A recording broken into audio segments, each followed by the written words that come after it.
আজকের গল্পের নাম বন্ধুর বিশ্বাসঘাতকতা।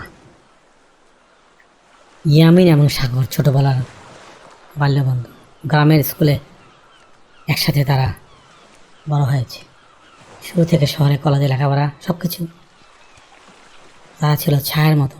ইয়ামিন ছিল শান্ত আর মেধাবী এবং সাগর ছিল একটু উচ্চ বিলাসে চতুর।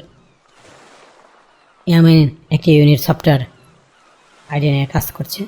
এটা ছোট্ট ব্যবসাদের হিসাব নিকাশ সহজ করে দেবে। সে তার স্বপ্নের প্রজেক্টে সব কোড, গোপন কোড, প্ল্যান সাগরের সাথে শেয়ার করত। সাগর তাকে উৎসাহ দিত, ইয়ামিন, এই অ্যাপটা আমাদের ভাগ্য বদলে দিবে। আমরা একসাথে কোম্পানি খুলব। বিশ্বাসে ইয়ামিন সাগরকে একটা বিশেষ করতে যে তার সব সেভিং এবং প্রজেক্টের নথিপত্র সাগরের সাথে জয়েন্ট অ্যাকাউন্ট রেখেছিল।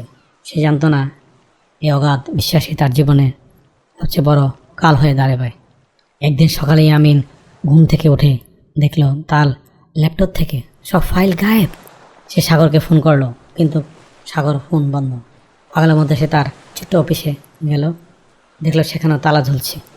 কয়েকদিন পর ইয়ামিন টিভিতে দেখলো সাগর একটি বড় ইনভেস্টমেন্ট ফার্মের সাথে চুক্তি করেছে।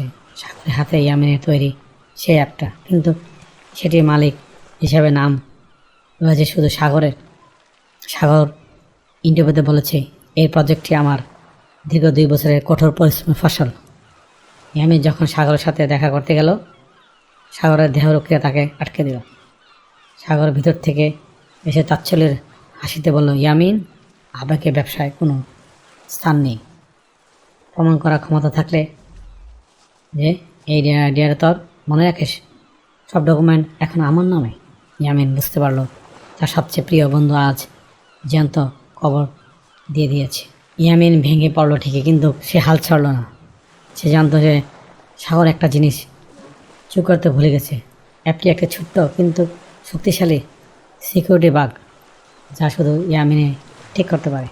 লজিংয়ের দিনে সাগরের সেই অ্যাপটি ক্রাশ করলো। বড় বড় ইনভেস্টাররা সাগরের উপর খেপে গেল। সাগর কোনোভাবে অ্যাপটি ঠিক করতে পারলো না, কারণ সে কোডিং জানতো না। সেই মুহূর্তে ইয়ামিন ইনভেস্টার সামনে সব প্রমাণ নিয়ে হাজির হলো। সে দেখালো যে প্রতিটি কোডের ভিতরে যে তার নিজের মায়ের ডিজিটাল সিগনেচার হিসাবে ঢুকে রেখেছিল। সাগরের জালিয়াতি পাশ হয়ে গেল। পুলিশ তাকে গ্রেপ্তার করলো। ইনভেস্টাররা ইয়ামিনকে তার প্রাপ্য সম্মান এবং মালিকানা ফিরিয়ে দিল। সাগর জেলখানা থেকে ইয়ামিনকে ক্ষমা চেয়ে চিঠি লিখল, কিন্তু ইয়ামিন শুধু একটা জবাব দিল, সাগর, তুই আমার টাকা চুরি করেছিস, আমি ক্ষমা করে দিতে পারতাম, কিন্তু তুই আমার বিশ্বাস চুরি করে দিস। আর বিশ্বাস একবার ভাঙলে এটা আর জোড়া লাগে না। ইয়ামিন সফল হল, কিন্তু তার চোখে আজও জয়ের আনন্দ নেই।